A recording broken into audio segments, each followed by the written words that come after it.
Welcome to Horrify.world's Madness Marathon. To celebrate Halloween, the Horrify.world crew has made the Madness Marathon Halloween calendar.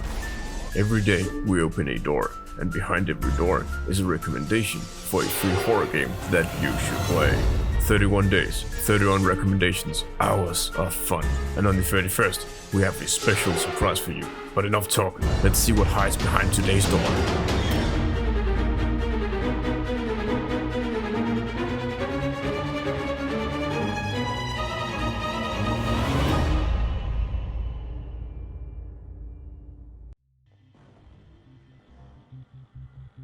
Previously on the marathon, I recommended 3 games that were each the runner-up in their respective videos where I took a look at 5 cult classic Half-Life 1 horror mods and picked a favorite out of the bunch to recommend.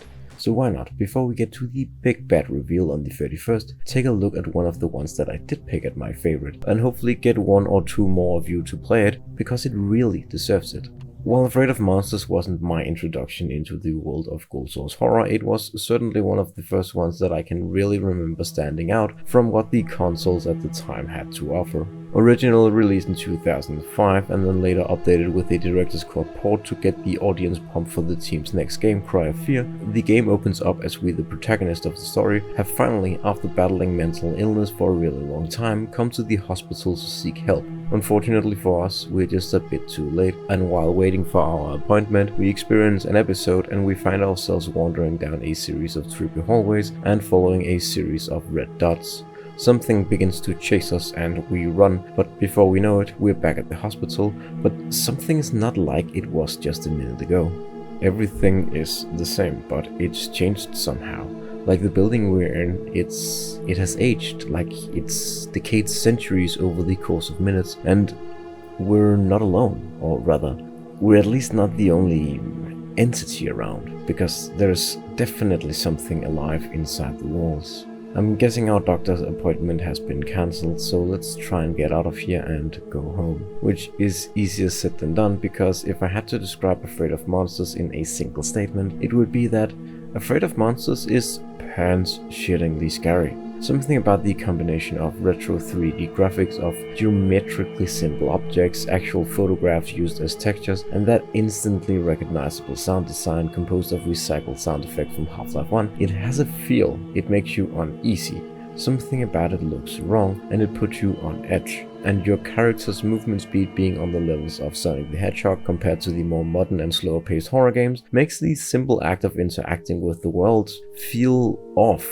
The whole thing creates an atmosphere that is just built for horror, and I know I'm not the only one of this opinion, because there are enough people out there that I can reliably make a video about these kinds of games every other week. Very few things can make me enter that mode where I don't want to progress because I don't want to know what is on the other side, and when a game finally does catch me like that, it usually has a bit more of a wind-up time to do so. Afraid of Monsters had me completely wound up by the time that the tutorial was over. I found myself creeping around corners and double checking every room I was in without even having encountered a single enemy. Even when I found something as mundane as an open window that led to a ledge outside that I could use to enter a part of the building that was locked, I was completely out of it. I even quit. See, I had just moved. I was in my very big and very empty house. There was a lot of stuff going on at work and in life, and things weren't super awesome, so I was in a bit of a mood, and it was completely pitch black outside.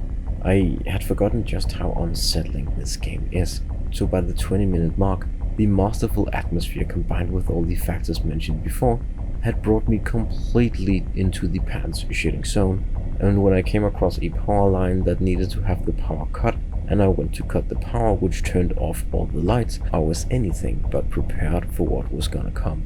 Turning off the power didn't just make the lights go dark, it triggered the monsters, and they started coming at me. And the monsters in Afraid of Monsters are so fucking scary. Their movement patterns are erratic, they shake their heads, they scream. They are anything but slow, and they are never predictable and always completely random. I freaked the fuck out. I went completely primal.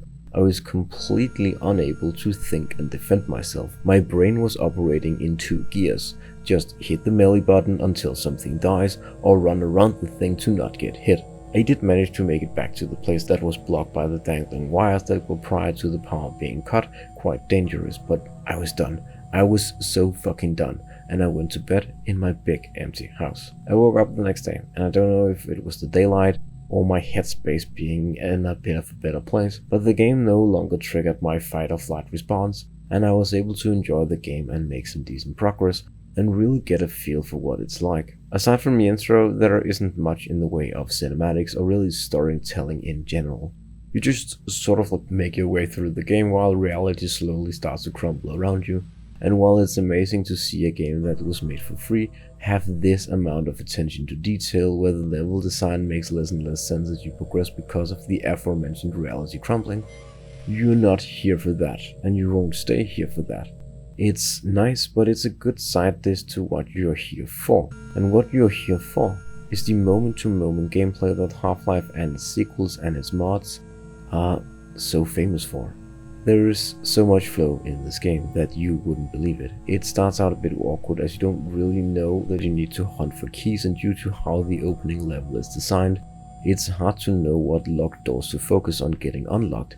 But once you get into the swing of things, time just fucking flies by. I was originally just gonna play the hospital chapter of the game because it's a good representation of what the game has to offer. Good guns, fun and interesting enemy designs, cool graphics, and puzzles that are very basic but on purpose so that you're more invested in experiencing your surroundings than looking around for whatever keycard you need to progress.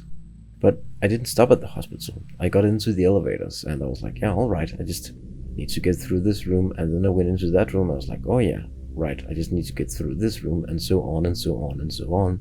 And before I knew it, I was wielding a shotgun, jumping through broken elevator shafts, and battling demon dogs in underground car parks, and demons spitting acid in what looks like a prison cafeteria. And I just couldn't stop. It was that addictive. But I have to, because we have to move on.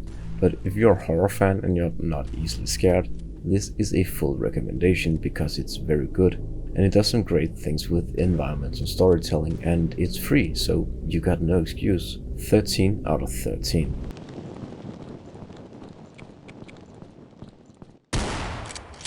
I hope you've enjoyed this video, and I hope you've enjoyed the game in the video. Remember to go visit Horrify.world tomorrow and every day after for the remainder of October. You know, to see what other great free games are out there. From all of us here at Horrify.world, stay extra spooky during this month, and take care.